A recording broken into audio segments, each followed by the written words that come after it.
Tooth ബ്രഷിന് expiry date ഉണ്ടെന്ന് നിങ്ങൾക്കറിയാമോ? നമ്മളിൽ പലരും അത് ശ്രദ്ധിക്കാറില്ല അല്ലേ? ഒരിക്കലും ബ്രഷ് മാറ്റാത്ത നിങ്ങളുടെ ചങ്കിനെ മെൻഷൻ ചെയ്യും. ഫാഫയുടെ ഒരു മൂവിയിൽ പറയുന്നുണ്ട്, 1984 ഈ കാർ വാങ്ങുമ്പോൾ പുതുപുത്തനായിരുന്നു എന്ന്. അതുപോലെയാണോ നിങ്ങളെ ബ്രഷും? പല സ്റ്റഡീസിലും പറയുന്നത് 3 മാസം കഴിയുമ്പോൾ ബ്രഷ് മാറ്റണം. കാരണം ഇതിൽ 4 രൂൾ ശ്രദ്ധിച്ചോ. ഇത് വളഞ്ഞതും ഷേപ്പില്ലാത്തതുമായ അവസ്ഥ. നമ്മുടെ പലരുടെയും ബ്രഷ് ഇതുപോലെ ആയിരിക്കും. ഇതുകൊണ്ട് പല്ല് ശരിയായി ക്ലീൻ ആവില്ല. അതുമാത്രമല്ല, മില്യൺ കണക്കിന് ബാക്ടീരിയകളും ഉണ്ട്.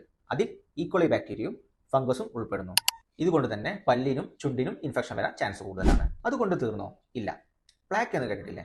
നമ്മുടെ പല്ലിന്റെ പുറകുവശത്ത് ഒരു കറ പോലെ കാണപ്പെടുന്നത്. നമ്മൾ നാവ് കൊണ്ട് ഇങ്ങനെ ചെയ്യുകയാണെങ്കിൽ നമുക്ക് അവിടെ ഒരു ഹാർഡ്നെസ് ഫീൽ ചെയ്യുന്നതാണ്. ഇത് എത്ര പല്ല് തേച്ചാലും പോകില്ല അല്ലേ? അതുപോലെ കാവിറ്റി, ജിഞ്ചുവൈറ്റിസ് എന്നിവയും കാണപ്പെടുന്നു. മറ്റൊരു പ്രധാനപ്പെട്ട കാര്യമാണ് വായ്നാറ്റം. ഇതിലെ റിസ്ക് ഫാക്ടറുകൾ എന്താണെന്ന് നോക്കാം.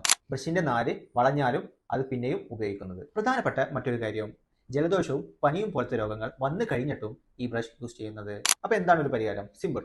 ഈ ബ്രഷ് മാറ്റി പുതിയതൊന്ന് വാങ്ങുക. സിമ്പിൾ. അതുപോലെ പലർക്കും ഉള്ള ഡൗട്ടാണ്, ഏത് ബ്രഷാണ് യൂസ് ചെയ്യേണ്ടത്? ബ്രഷിൽ തന്നെ hard brush, medium brush, soft ബ്രഷും ഉണ്ട്. ഹാർഡ് ബ്രഷ് ശുപാർശ ചെയ്യുന്നതല്ല. ഇനാമൽ തകരാനും ചുണ്ടു മുറിയാനും കാരണമാകുന്നു. മീഡിയം ബ്രഷ് സാധാരണയായി ആരോഗ്യമുള്ള പല്ലും ചുണ്ടും ഉള്ളവർക്ക്. സോഫ്റ്റ് ബ്രഷ് സെൻസിറ്റീവ് പല്ലുള്ളവർക്കും കുട്ടികൾക്കും മോണയിൽ നിന്ന് രക്തം വരുന്നവർക്കും അനുയോജ്യമാണ്. നിങ്ങളുടെ ഫാമിലിക്കും ഫ്രണ്ട്സിനും ഈ വീഡിയോ അയച്ചു കൊടുക്കുക.